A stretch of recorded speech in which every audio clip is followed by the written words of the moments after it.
You're listening to this podcast, so I know you've got a curious mind. Here's a helpful fact that you may not know yet. Drivers who switch and save with Progressive save over $900 on average. They make it super simple. Pop over to Progressive.com, answer some questions, and you'll get a quick quote with coverage options tailored to your choices. Plus, you'll see which discounts you may qualify for, like the online quote discount or savings for paying in full. In fact, 99% of Progressive Auto customers earn at least one discount. See if you could save when you switch to Progressive. You'll feel good about making a savvy choice. Visit Progressive.com and see if you can enjoy a little extra cash back. Progressive Casualty Insurance Company and Affiliates. National average 12-month savings of $946 by new customers surveyed who saved with Progressive between June 2024 and May 2025. Potential savings will vary. Most people don't realize how much their personal information is being bought and sold every day. Data brokers are making billions, pulling details about you from public records and the internet, and then packaging and selling it, usually without your consent. That's how your information lands in the hands of scammers, spammers, even stalkers. It's why you get endless robocalls and why ads seem to follow you everywhere. That's where Aura comes in. Aura actively removes your data from broker sites and keeps it off. They also instantly alert you if your information shows up in a breach or on the dark web. But Aura goes beyond data protection. With one app, you get a VPN, antivirus, password manager, spam call protection, dark web monitoring, and even up to $5 million in identity theft insurance, all backed by 24/7 US-based fraud support. Other companies might sell just credit monitoring or just a VPN. Aura gives you all of it, together, at the same price competitors charge for just one service. Start your free trial today at aura.com/remove. Protect yourself now at aura.com/remove. It's in our blood, it's in our bones, orange and brown, yeah, we ride for our own like a dog pack running. We ain't alone, game day comes, get ready for the show. It's our call, it's our bark, it's our song. We stand tall, yeah, we've been here all along. Through it all, the dog pound standing strong. We all dogs, yeah, we all dogs. Welcome to the Dogs Podcast with your hosts, Blake Reniker, Justin Charles, Kenny Mack, and Josh All. We all dogs! What's up, Browns fans? Welcome back to another episode of the Dogs Podcast. Josh All, your host today. Memorial Day weekend in the books for this year. I hope everybody out there enjoyed the holiday. I know here it rained all weekend long, so that ruined a lot of plans for a lot of people, including us. You know, we were going to take the boat out on the river, but that kind of stuff, I guess we'll just have to wait for another day. But I hope your weekends went very well. And before we get into the show today, in the true spirit of the Memorial Day holiday, I want to shout out all the servicemen and women out there, and a shout out especially to anyone and everyone who's ever lost a loved one in service. Sincerely, I have no shame admitting I am not cut out for the military. Never was. So I deeply appreciate everyone who makes that sacrifice to serve the country, to protect my freedoms, and especially those who have made that ultimate sacrifice so that me and my family, we can all live safely, happily, and free. God bless you all, brave men and women out there, and I mean that 100%. All right, let's get into the show. Not a great night for the Cleveland Cavaliers. Holy crap, a 37-point loss at home. Not just a loss, a freaking embarrassing blowout at home to the New York Knicks. Cavs get swept in 4 in the Eastern Conference Finals. It's very rare, I think, in pro sports to see the best two teams in a conference make it to the semifinal round and one side not even come close to looking like they should be there.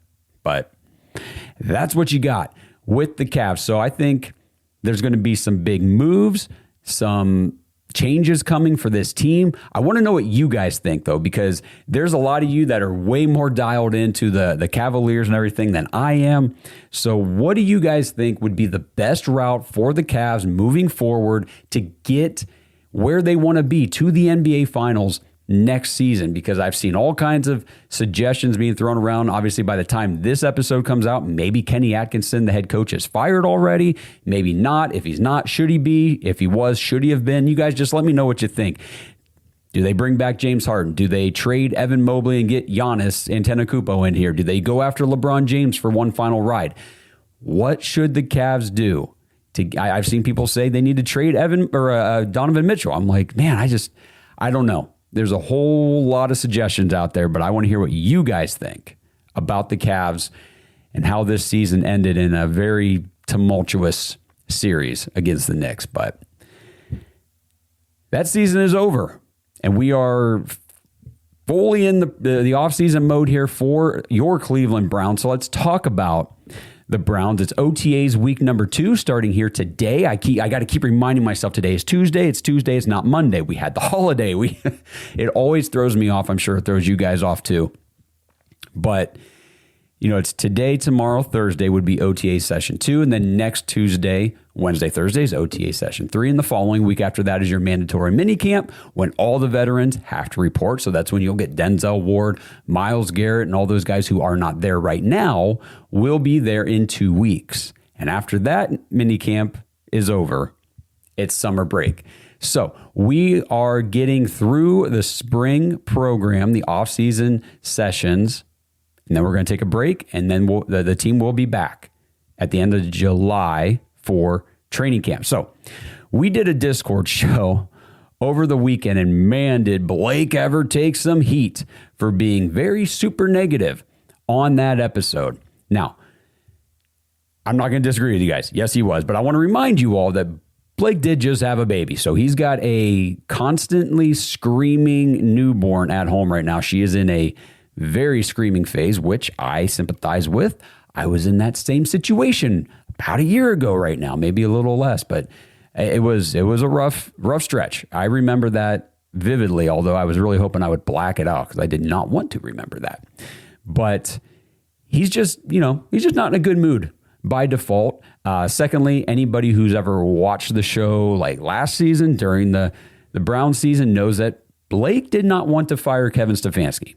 So I think a lot of the bitterness that you guys probably felt coming from him during that episode the other day, that's where it comes from. He was the only one on the show who wanted to keep Kevin, and he was upset, mad when they fired him.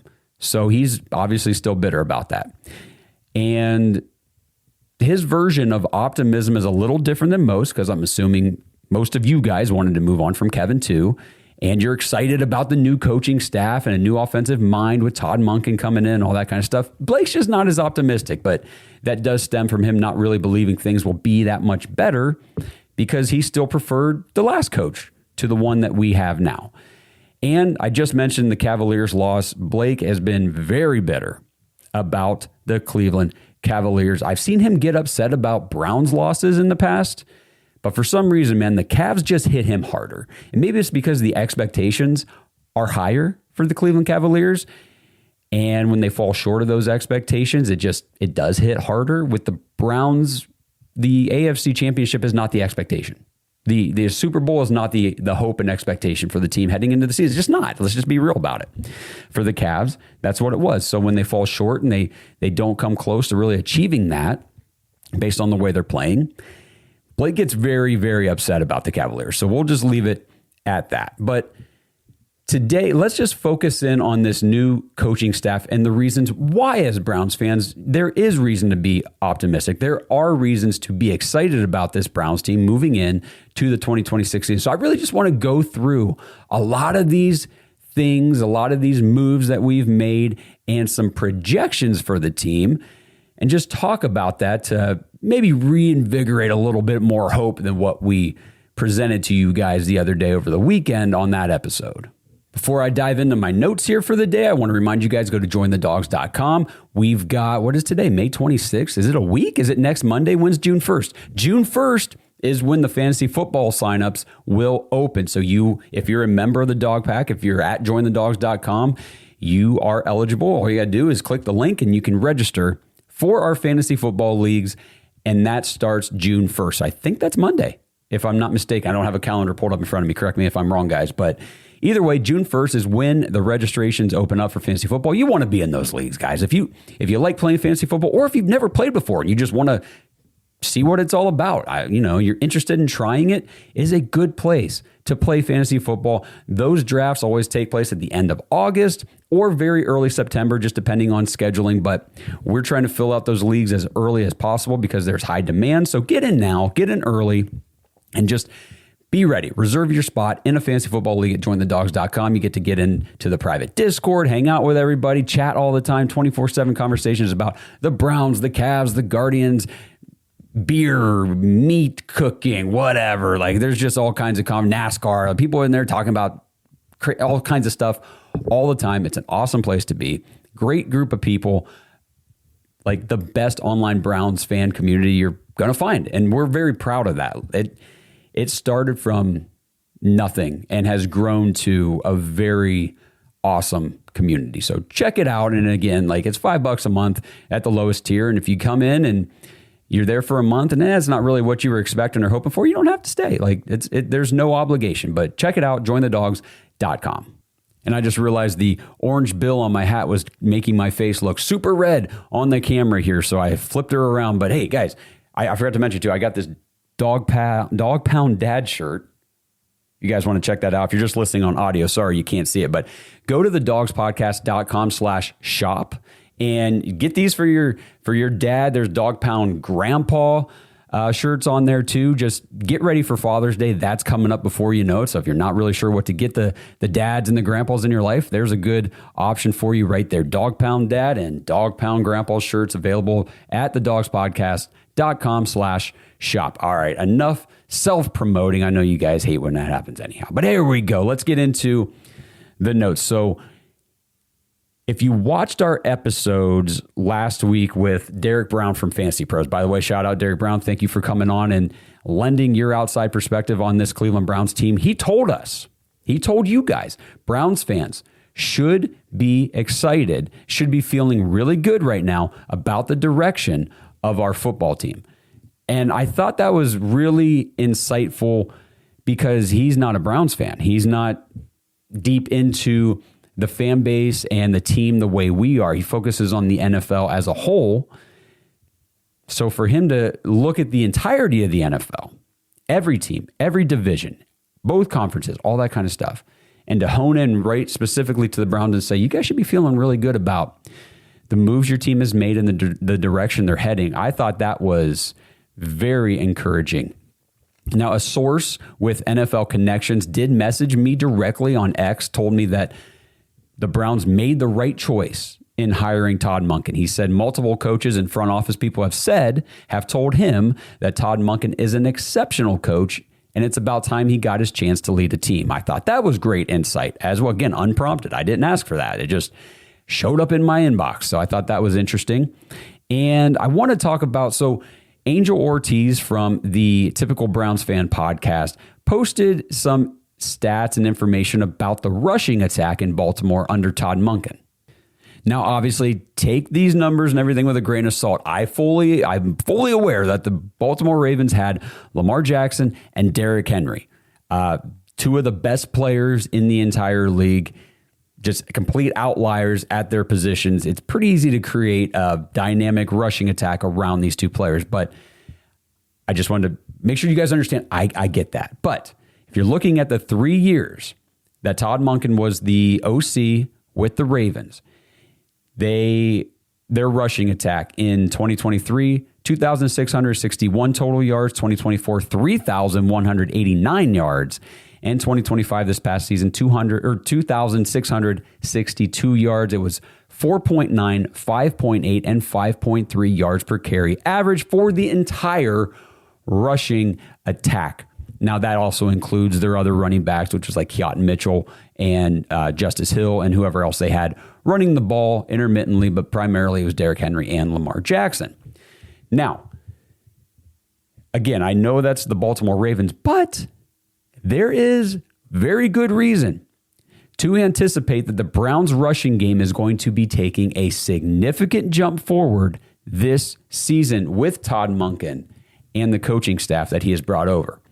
So I posted a video, I've talked about this a lot too. You guys should probably by now know the stats by heart. You hear me say it all the time. Quinshon Judkins last year, okay? He's a rookie running back who missed all of training camp preseason, missed week 1, didn't get on the field until week 2 because he had the off-field legal crap going on and all that. So by the time he gets on the field week 2, he's really just getting up to speed. We've got the worst offensive line in the league. We're creating no push up front in the trenches. Quinshon Judkins for the year averaged 1.4 yards before contact per attempt. Out of 49, I'm doing this off the top of my head, 49 qualifying running backs, he was 49th. Dead last in the entire NFL in yards before contact per attempt. What does that mean? Again, that means on average, 1.4 yards was all Quinshon Judkins had to work with before he was getting his first hit, before the first defender was making contact with him. 1.4 yards. That's terrible. He still had 890 rushing yards or something in that ballpark for the season. That means he was ripping off, breaking tackles, and gaining massive yards after contact. I believe he was 10th overall in the entire NFL in total yards after contact, despite being hit at having the lowest yards before contact per attempt in the entire league. Just crazy numbers like that tell me there is massive upside with Quinshon Judkins. If we can get to a point where his yards before contact per attempt is like 2 or 2.5 even, oh my goodness, imagine what he could be doing on the ground for the Cleveland Browns. And I don't have the stat. I really don't even know how to find it. So if anybody out there can help me, if you guys know how to search this or how to find this stat, or if I just, maybe it's somewhere obvious that I've just missed. How many yards did Quinshon Judkins forfeit due to holding penalties last year? I would love to know, because I know, like right off the top of my head, I remember the Vikings game in London. He had a monster, I think it was like 50-something yard run I think it was for a touchdown. Called back due to a holding, which again on the replay is like, really, you guys called that, but you don't call half the other. You don't call anything against Myles Garrett for holding, but this, don't even get me started on that. But yeah, let me know if there's a way to measure that, because I haven't found it, but it doesn't mean it doesn't exist. But he lost a lot of yards. He would have been well over 1,000 yards last year if it hadn't been for holding penalties, calling stuff back. Quinshon Judkins aside, guys, there's untapped potential and unknown upside still with Dylan Sampson. This is the SEC Offensive Player of the Year in 2024. In the SEC, he was dominating great defenses as a running back in the SEC. Like we get this guy in the 4th round. We don't freaking know what this guy can really do yet in the NFL. Kevin Stefanski and that coaching staff, offensive staff last year, they didn't know how to use him in any sort of consistent manner. It doesn't mean that Todd Monken will, but until Monken shows that he doesn't know how to use a guy, I'm not going to, say he can't. I'll be optimistic about the usage. Again, I'll give the benefit of the doubt to this new coaching staff. Just show me, I will believe in you until you give me a reason not to, which is where I'm at with Deshaun Watson. I believed in you until you gave me a reason not to. Now I don't. Kevin Stefanski, I believed in you until you gave me a reason not to. Then I didn't. Todd Monken, I believe in you. Don't give me a reason not to, man. Come on, let's do this. We've got things lining up our way. The O-line, on paper, much improved. I mean, you cannot gripe about what they did, on paper at least, with the offensive line. And I guess I got to throw this out there as a little caveat. Like, guys, understand, I realize, okay, I don't want to have to say this over and over. I understand. We haven't hit pads yet. We haven't hit training camp. We haven't hit preseason. We haven't played any sort of real football action. I get that. I know everything I'm talking about is a projection based on paper moves. I get that. And that's where this is all coming from.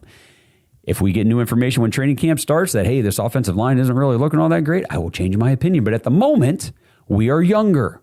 We have gotten more youth in here. We've added some good talent. We added the 9th overall pick. The first overall offensive lineman taken in the entire draft is now our new left tackle. There's optimism there. George Warhop coaching this line, okay? This is a longtime great offensive line coach in the NFL. Highly regarded, worked with Todd Monken in Baltimore, worked together to establish that awesome run game that I mentioned earlier from Angel Ortiz and the stats that he posted. There's reason to be optimistic. And just to kind of put a nice little lid here on this running game conversation, the Baltimore Ravens run game coordinator last year is now our offensive coordinator. So if you connect the dots, we get Todd Monken as head coach. He brings George Warhop, the offensive line coach. He brings Travis Switzer, the run game coordinator. All these guys come to Cleveland. There will be a heavy emphasis on the run game in 2026, and I'm excited for it.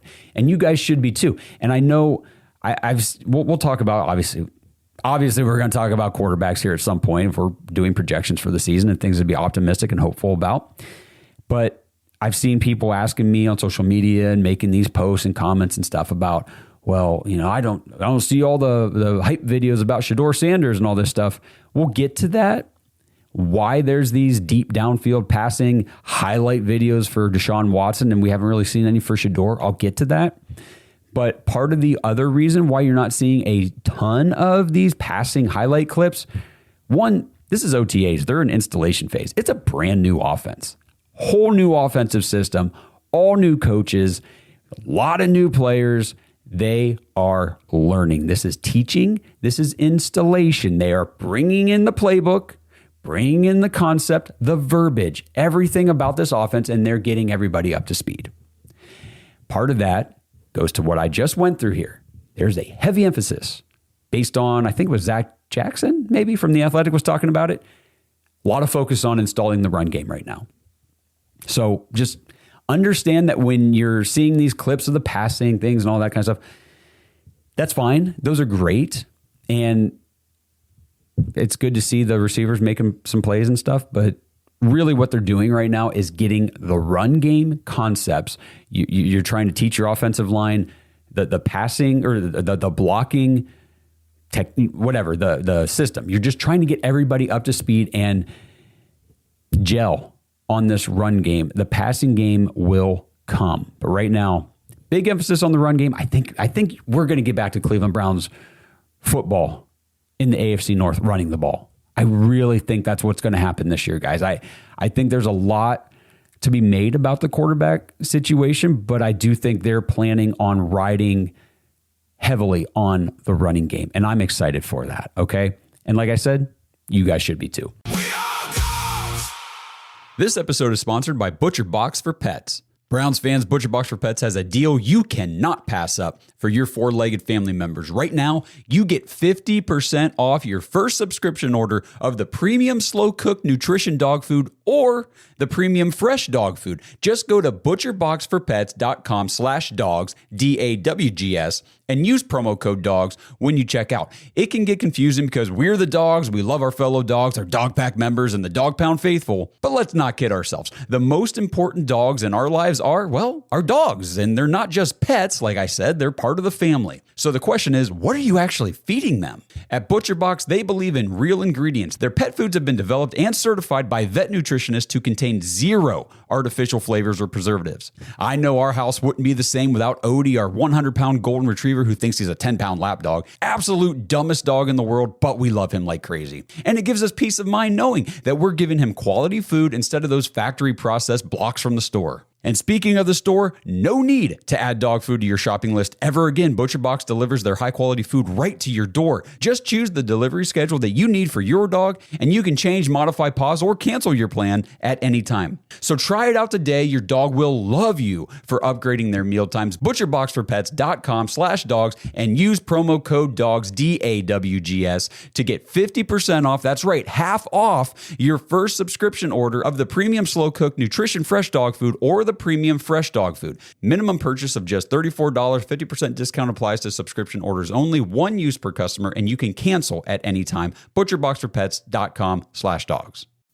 This podcast episode is brought to you by Progressive Insurance. Do you ever think about switching insurance companies to see if you could save some cash? Progressive makes it easy. Just drop in some details about yourself and see if you're eligible to save money when you bundle your home and auto policies. The process only takes minutes, and it could mean hundreds more in your pocket. Visit Progressive.com after this episode to see if you could save. Progressive Casualty Insurance Company and Affiliates. Potential savings will vary. Not available in all states.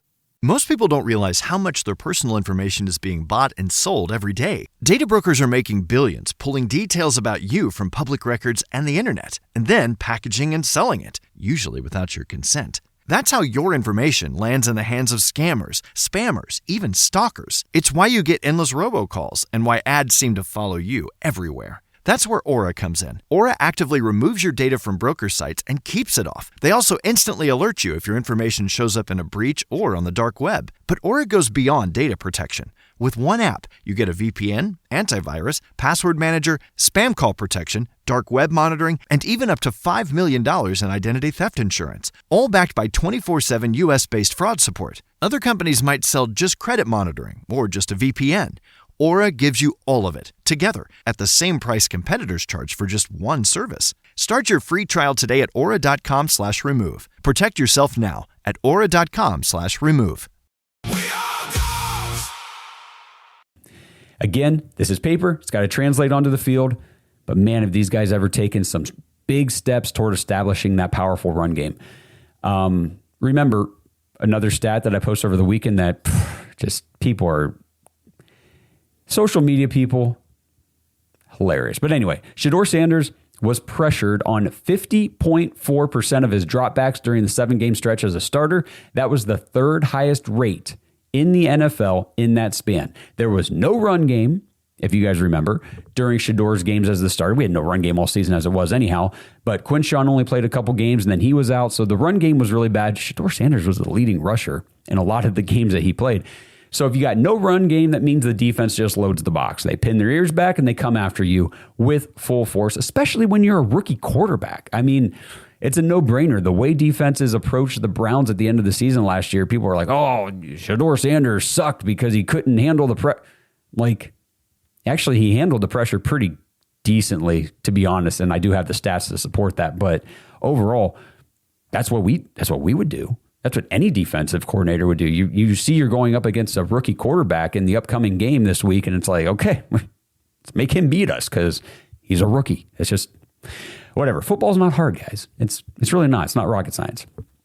But now, what can this offense look like when opposing defenses cannot just load the box and solely focus on pressuring the quarterback? We added some serious players at wide receiver. I mean, Casey, Concepcion, Denzel Boston. You got 2 first-round talent, first-round projected players at wide receiver. That's something we haven't had in ever. When's the last time we had 2 first-round talent wide receivers, especially in the same draft? Like, just we don't take receivers in the first round anyhow. The last one was Braylon Edwards. No, I'm sorry.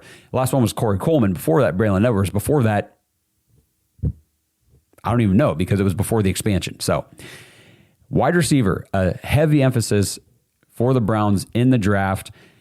These 2 players, Derek Brown talked about it too. I've talked about it. Everybody probably understands this, but I'll say it again. They complement each other so well, so nicely. And they will open things up for each other. And not only that, but they will open things up for the other guys on this team. Jerry Jeudy's still here. And while he is not my favorite player by any stretch of the imagination, in a complimentary wide receiver role, I think he can be good. My only worry with Jerry Jeudy is the attitude. Because we saw in 2024, before Jameis Winston took over as the starter, games where, and I specifically remember the Bengals game, the one in which Deshaun Watson tore his Achilles. Jerry Jeudy was not, I don't think he had a target until the 4th quarter. He was not handling it well. He was mad. He was upset, visibly on the sideline, on the field, yelling at the quarterback. I think DTR was the first quarter. He was the QB2 that week. It didn't look, it was like Jerry Jeudy was a head case. And then he finally, I remember this so vividly, he finally got his first target in the 4th quarter. I think it was from Jameis, hit him right in the numbers on the chest, and he dropped it. And because I was on social media posting, I'm like, Jerry Jeudy's bitching and moaning all game about not getting a target. First target he sees, he drops. Jerry freaking Jeudy. But anyway, as long as he's not operating as our de facto wide receiver 1 or even 2, we'll see. I don't know if his attitude will allow him to play a complementary role is my only worry with Jerry Jeudy. But skill set wise and his ability or inability to catch a ball consistently, I think he'll be much better when he's not the focus of the offense or the focus of the defense for that matter. KC, Boston, they're going to open things up for Isaiah Bond. Yeah, I've been seeing the things out of OTAs and the reports. I'm pretty sure that Isaiah Bond has been trying to, or the coaching staff has been working him a lot in the intermediate area of the field, trying to work on those short area routes and everything like that, because he's a great on the outside. He's a burner. He can get downfield. He can be a great field stretcher for you at the wide receiver position. But if he can evolve into more than just that, as a UDFA, which of course was a priority, he would have definitely gotten drafted. I know a lot of people, Isaiah Bond just is undrafted guy. Isaiah Bond would have 100% been drafted probably by the end of round 3 at the latest, had he not had his off-field legal crap going on as well. So the Browns took advantage of that whole situation, got him as a UDFA, and I think that there's ability there. There's talent there. Now, whether or not this coaching staff can pull it out of him and develop him properly, I know the last coaching staff could not develop anybody on offense, period, let alone at the wide receiver position. It was terrible.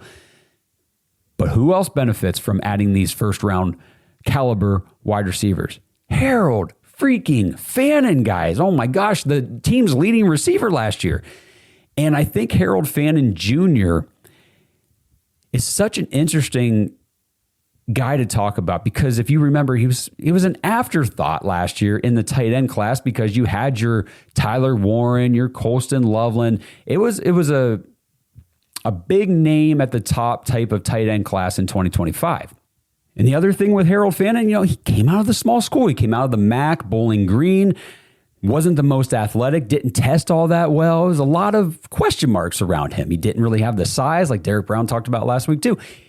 Is this guy going to be like a tweener type tight end? We haven't really seen these guys pan out in the NFL before. We've had several of these type of players, at least stylistically, the body type with the limited athleticism and all that, come out in recent years, and they just haven't amounted to much. But I was way more excited about Harold Fannin coming out of college than maybe some other people were just because of what he did.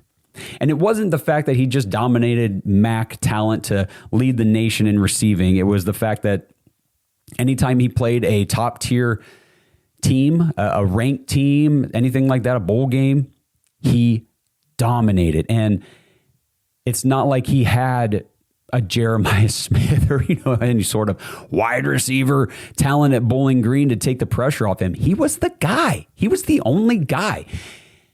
And teams still couldn't stop him. And rinse and repeat for the Browns. He was the only guy in the receiving game, and defenses still couldn't stop him. So now when you add in other people to focus on and worry about and scheme for in the passing game, I don't know. I mean, I know there's a lot of hope out there for, like KC could be 1,000-yard receiver maybe, or, Denzel could lead this team in touchdowns. And it very well could happen. It's much easier for these wide receivers to lead their teams in receiving, but I still wouldn't be surprised if Harold Fannin Jr. is the one taking advantage of all these additions and improvements to the offense and still somehow finds a way to lead this team in receiving. He's done it before as a rookie, as the only option. Oh, it just blows my mind what Harold Fannin was able to do last year. If you guys can't tell, I'm just a little impressed with this young man. Out of Canton, Ohio, by the way, just up the road here from us. Hall of Fame city here in Ohio. But the offense overall, I guess I'll just put a bow on my offensive discussion here with you guys. A lot of reason to be optimistic. We've changed everything. We changed the offensive system, the coaching staff, who's leading the offense, who's running things.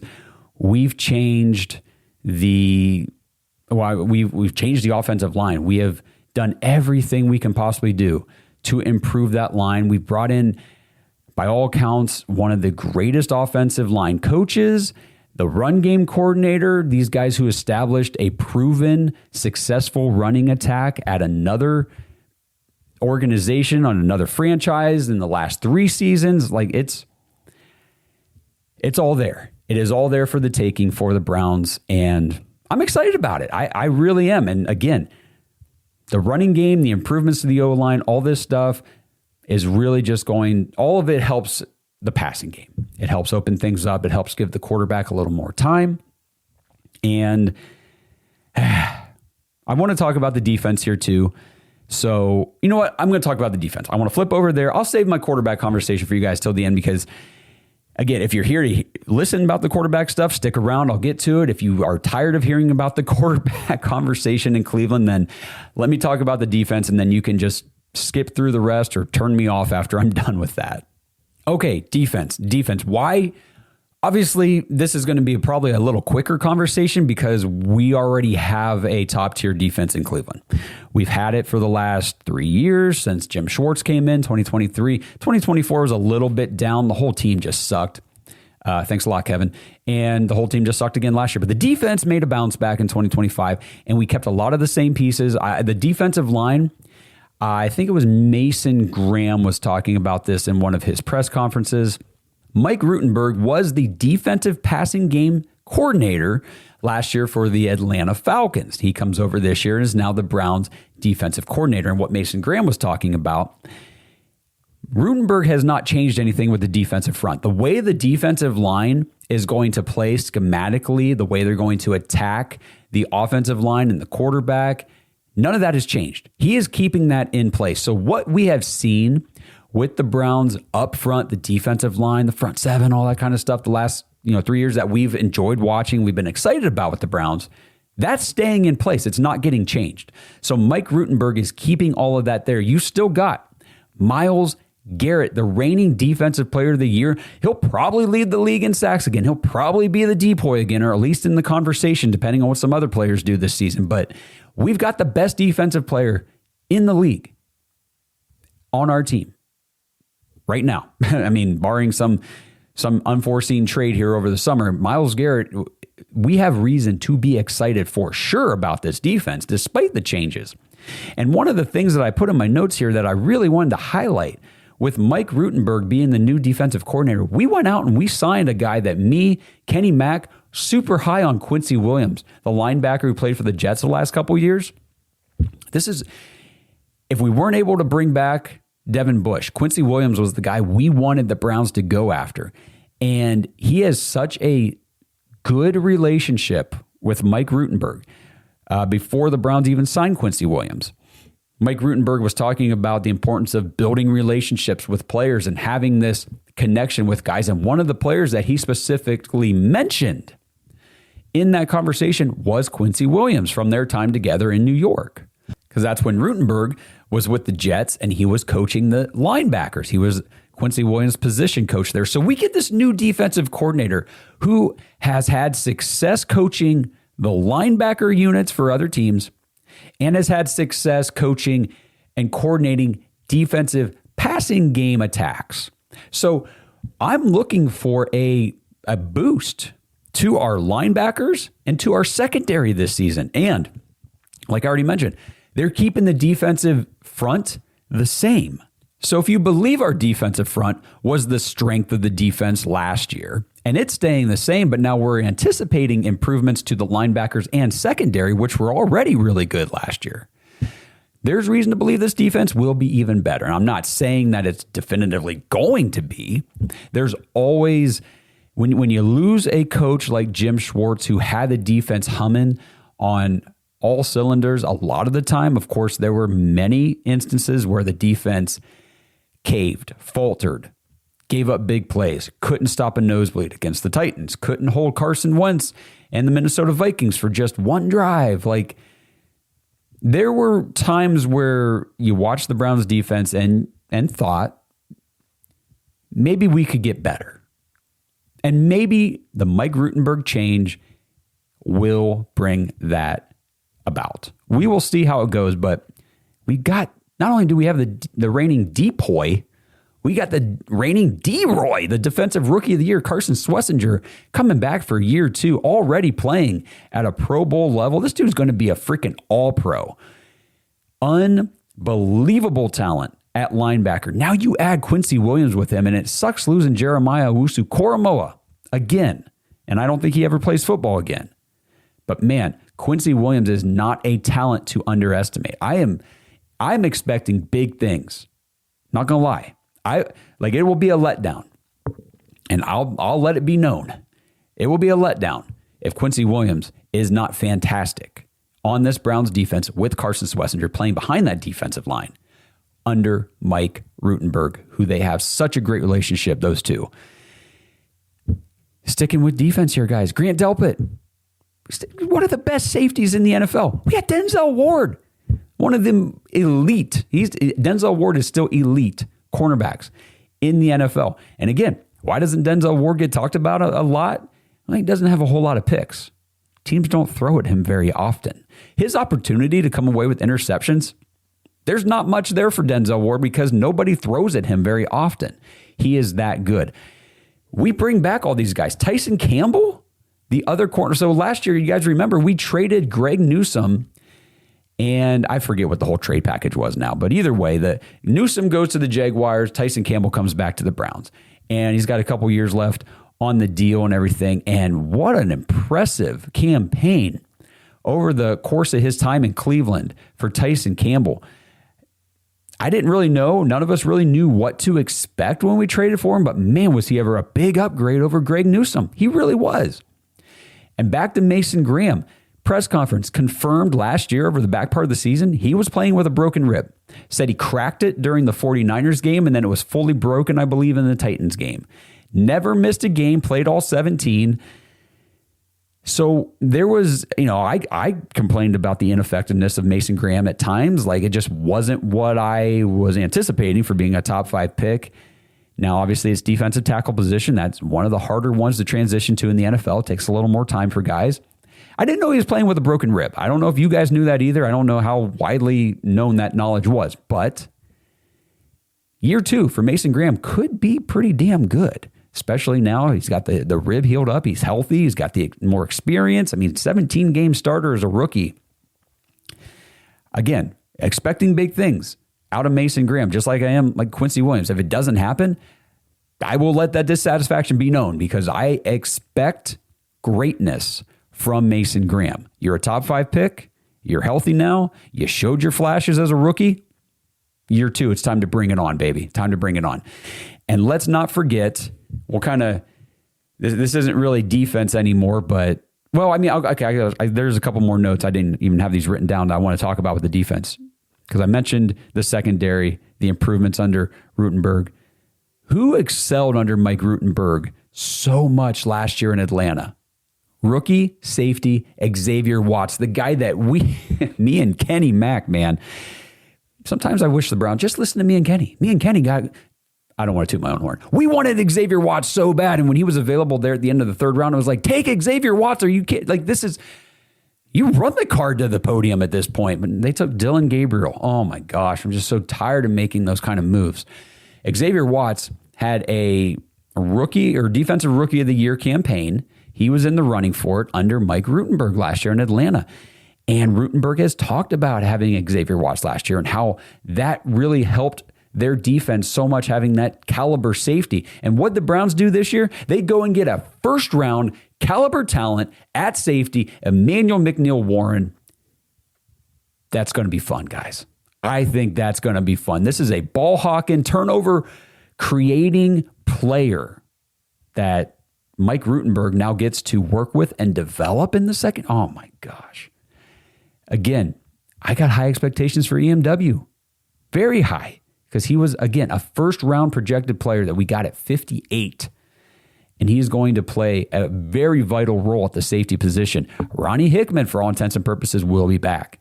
And he had a really good campaign last year. I don't know if you guys realize, but Ronnie Hickman had a solid season. I think it was his first full season starting at safety, free safety for the Browns last year. Very good year for him. So the defense should still be really, really good. Really should be. Offense should be improved. And before I talk about quarterbacks, I cannot talk about reasons to be excited for the Browns without mentioning Andre Schmidt, our kicker. We think we found our kicker. Now, I'm not going to sit here and proclaim it, but we thought we found our kicker with Dustin Hopkins, and that didn't pan out.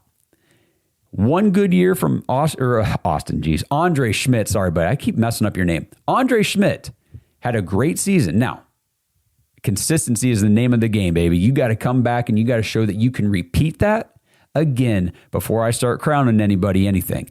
But I was guilty as charged after the first game against the Bengals when Andre Schmidt missed 2 kicks, 2 field goals, I think it was, and we lost by a point.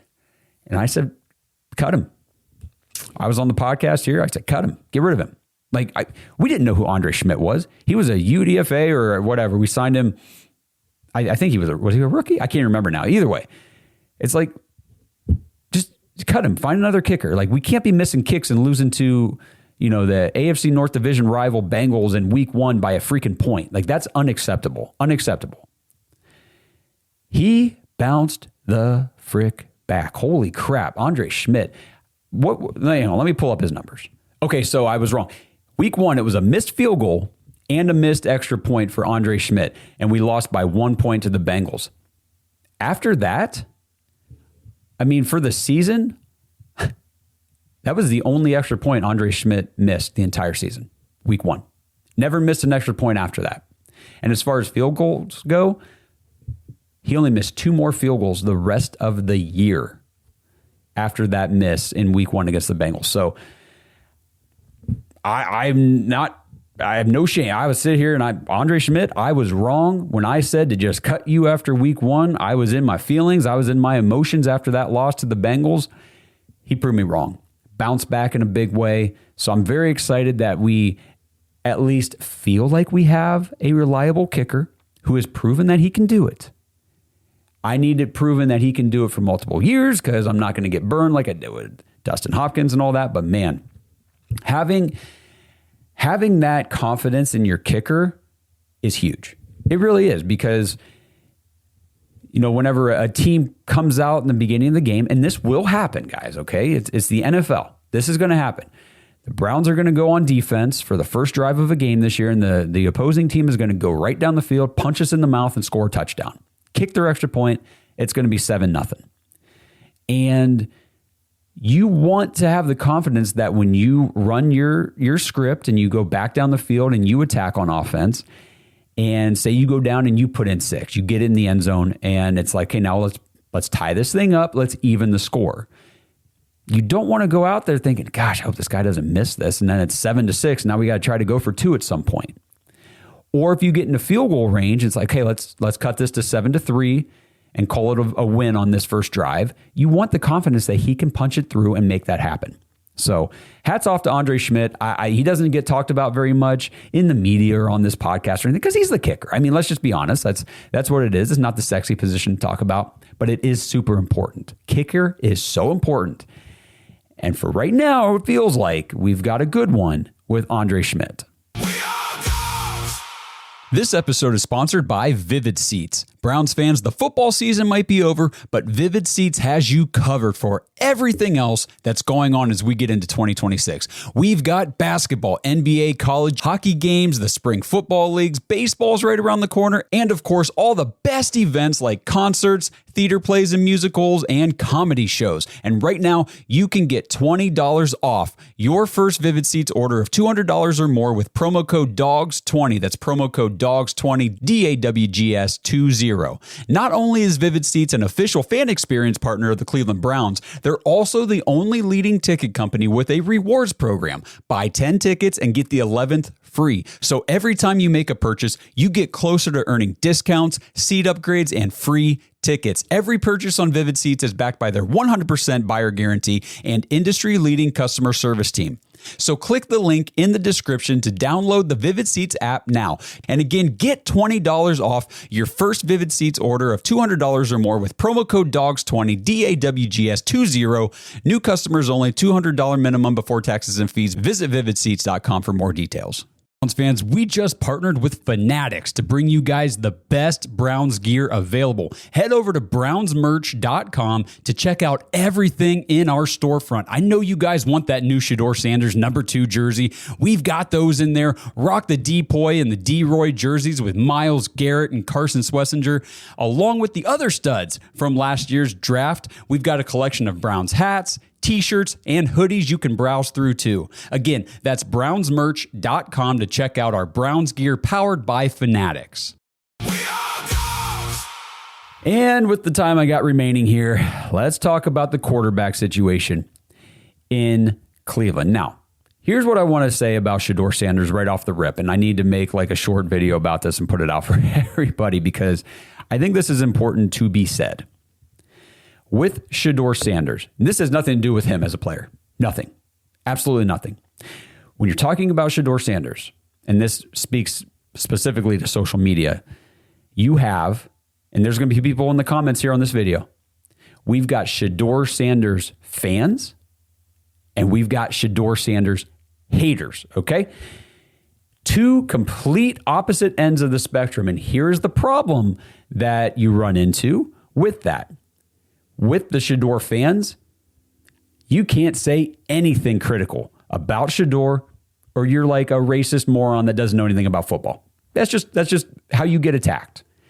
And for the Shedeur haters, who I think are even worse, you can't say anything positive about Shedeur Sanders, or you're just a glazing fanboy. Let's just cut the crap. Okay? To the people who keep asking me online, why do I post stuff about Shedeur Sanders? Guys, he's the Browns quarterback. This is a Browns podcast. I am a Browns fan. Quit acting like I'm posting stuff about the Broncos quarterback or something like that.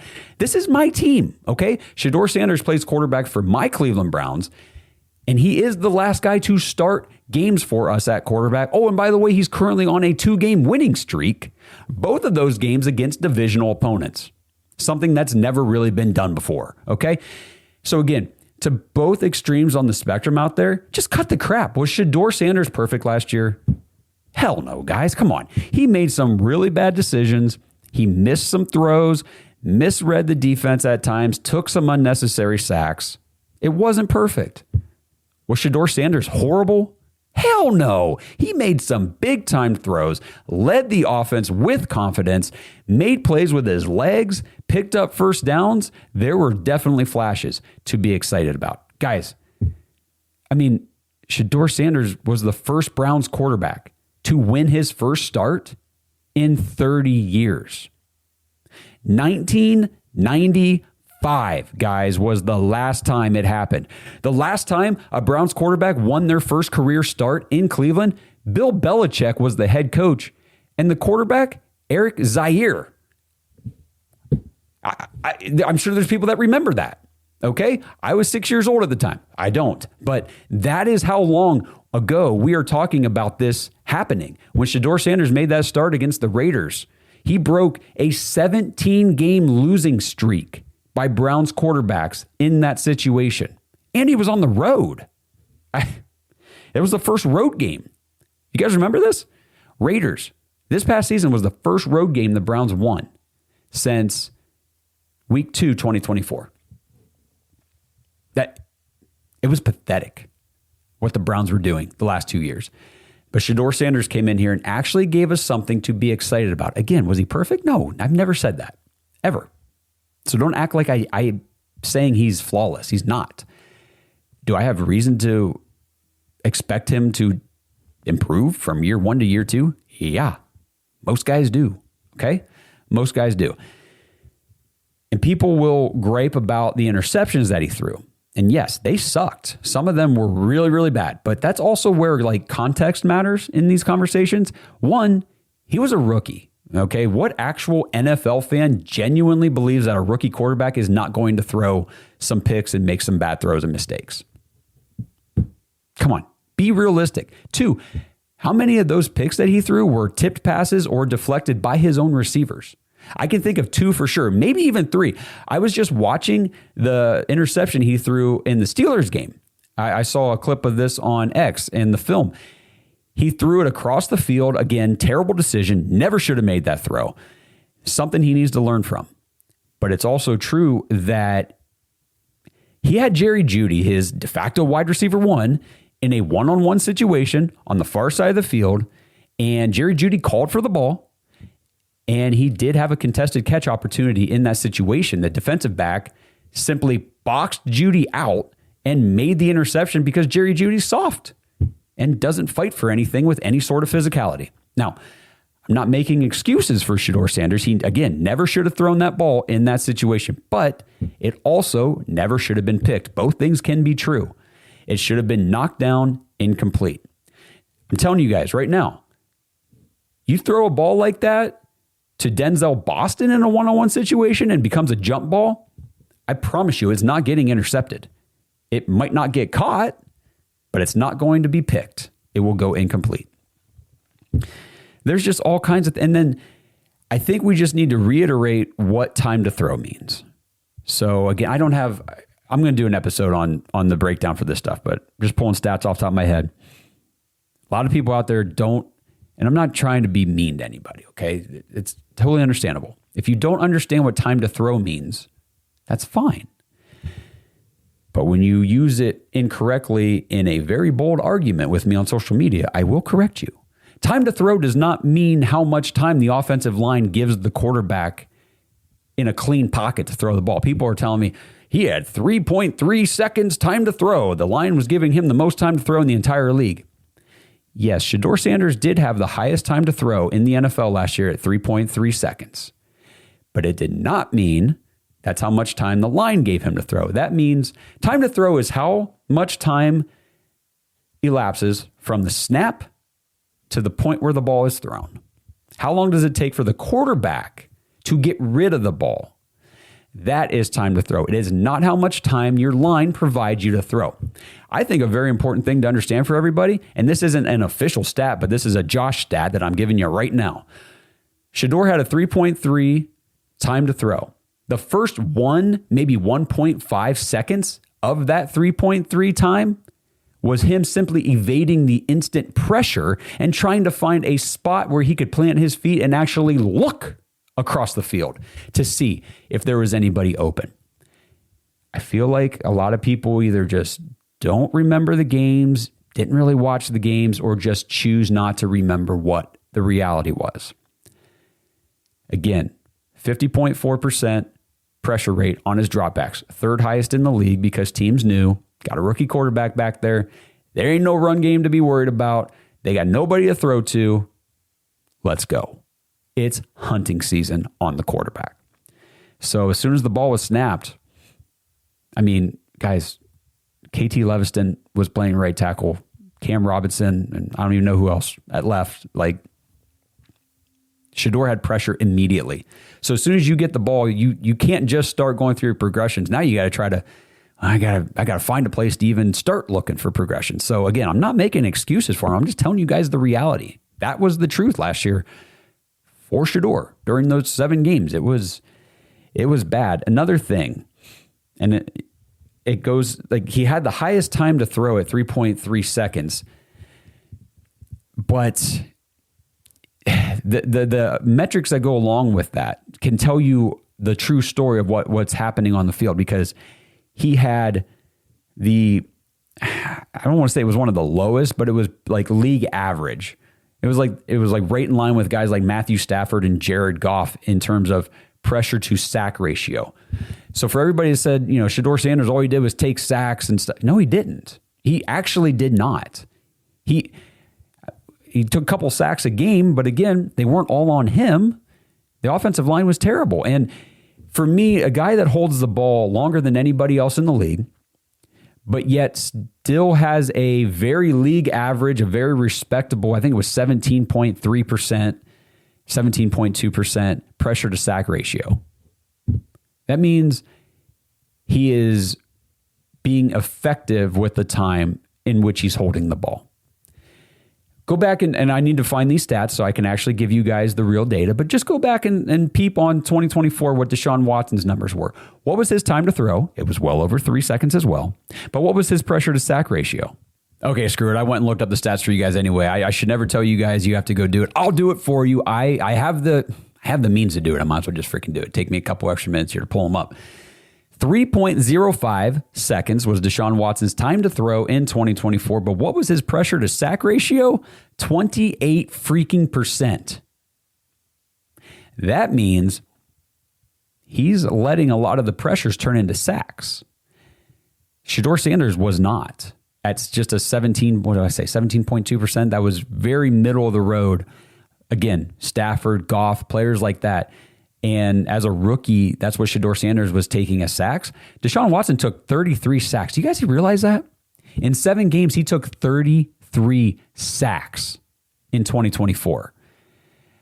I'm going to do an episode here at some point comparing these two and really giving you guys the breakdown. I think it's important to remember because some people seem to forget. Deshaun Watson was really, really bad in 2024. Really bad. Like just really bad. I got really bad. Okay. All right. You get the point. Really bad. Anyhow, that's pretty much everything I wanted to go through with this. There's a lot of reason to be excited, guys. There is. Don't let the negativity, that a lot of you were upset about from the last episode. Don't let that seep through too much. We're in May. I was talking to Justin the other day. We were texting back and forth. And he was like, bro, what are we going to be negative about in May? It's May. This is the time to be optimistic for the Browns. It's time to be hopeful. Everybody's healthy, right? Everybody's good to go. We haven't had training camp. We haven't had injury setbacks. We haven't had people get arrested yet. God, I hope nobody does this year. We'll see what the summer brings. We'll see what training camp preseason holds. But yeah, I'm excited, guys. I know. There's a lot of optimism around this team right now. And one last thing before I get out of here, I know I'm dogging Deshaun Watson a ton, and with good reason. I just don't believe in him anymore at all. But I will say this, because I want it on record. If Todd Monken names Deshaun Watson the starting quarterback, and he's out there, first play, week 1, down in Jacksonville against the Jaguars, I'm going to root for him because I'm rooting for the Browns. And I think this is also very important. I've talked about a lot of players in this episode, a lot of names on the back of the jersey. I'm a Browns fan. First and foremost, before I'm a fan of any player, I am a fan of the team. Before I'm a fan of any coach, any general manager, any owner, I am a fan of the team. As long as you are aiding and supporting and benefiting my team, I'm in your corner. The second you start being a liability to my team, I'm no longer rooting for you. But if you take the field for my team on a Sunday, I will root for you to win because I want my team to win. And Justin has said this before, and I think it's really well said. I've been a fan of the Browns long before any of the current players were ever on this team. And I will be a fan of this team long after they're all gone. And that's what fandom is. We've got these great players, and I'm excited for them. I really am. And it just, again, do I believe in Deshaun Watson? No. No, I do not. Will I root for him to succeed if he's named the starting quarterback? Yep. Because I want my team to win. I want my team to be good. I want to watch good football. So I'm going to hope he's good if he gets named the starter. I'm not going to expect it or believe it's going to happen until I see it. But I will not be rooting for his demise. I will not be rooting for him to fail. I will not be rooting for the Browns to lose. I will always root for the Browns to win. So I think you guys out there, a lot of you probably feel the exact same way. I know there's a lot of that sentiment. Just put the best guy out there who's going to win us games. Well, I agree. I have my belief on who that is. That's why I'm so outspoken about it. But time will tell all, as it always does. Let me know what you guys think. What are you excited about for the upcoming Cleveland Browns season? All the changes, all the moves we've made this offseason, the coaching staff. Do you agree that there's going to be a heavy emphasis on the running game? How do you think the passing game is going to shake out? Who do you think is going to lead the team in receiving? Are you excited for what Mike Rutenberg can add to this defense, or do you think they take a step back as a unit? I love seeing your guys' comments. We read them all the time. Try to respond to as many as possible. Let us know. Let me know what you think about all of that. Again, appreciate you guys so much. have a great week. I hope the weather shapes up and you guys can get outside and enjoy some time and all that. And again, jointhedogs.com. Fantasy football registrations open up June 1st. It's getting there. We're almost there. Don't be late. Again, you can sign up in July or August. It doesn't really matter. You'll still get into a fantasy league. But the later we get into August, the tighter it's going to get. And you do run the risk of maybe not making the cut for a league if we've hit a fine number and it's like, we got to cut it off here. So I don't know when the cutoff is going to be.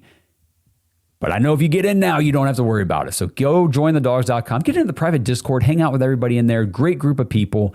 Diehard Browns fans from all across the world. Everywhere. Guys, gals. It's an awesome place. So check it out. People of all ages. We've got 18, 19-year-olds in there all the way. We got 60. I mean, we got just the range. And it's just we all connect. We all come together unified by our love for this frustrating team in Cleveland that just we can't quit. We never will quit. And even though we say we're going to quit after every Sunday, it's just like it's like a bad hangover. I ain't never doing that again. Then, well, next week, there you go. You're right back at it. So hang in there, guys. I think we got some stuff to be positive about, and we'll keep talking about it again. OTAs Session 2 kicks off today. Follow us on social media at The Dogs Podcast for all those updates. We'll be sharing the clips and the information, news and notes that comes out. We'll do an episode later this week talking about everything that came out from OTAs this week. So stay tuned. Thank you for being here. Again, like and subscribe. I don't tell you guys to do that very often, but go ahead, help us out that way, and we'll see you guys in the next episode. Let's go Browns. It's in our blood, it's in our bones, orange and brown, yeah, we ride for our own like a dog pack running. We ain't alone, game day comes, get ready for the show. It's our call, it's our bark, it's our song. We stand tall, yeah, we've been here all along. Through it all, the dog pound standing strong. We all dogs, yeah, we all dogs. Thanks for listening to another episode of The Dogs Podcast. Follow us on social media at The Dogs Podcast. And join our dog pack community at jointhedogs.com. We are dogs!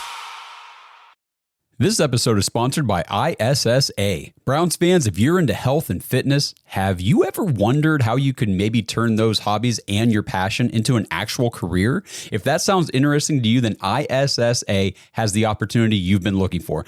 ISSA is the International Sports Science Association, and they can help you become a certified personal trainer in as little as 3 months. And right now you can get $100 off your certification when you sign up through our link, joinissa.com/dogs, DAWGS. Now, certifications are 100% online, self-study, and self-paced. You can study anywhere from your phone, tablet, or computer. And the final exam is open note, open book, aka piece of cake.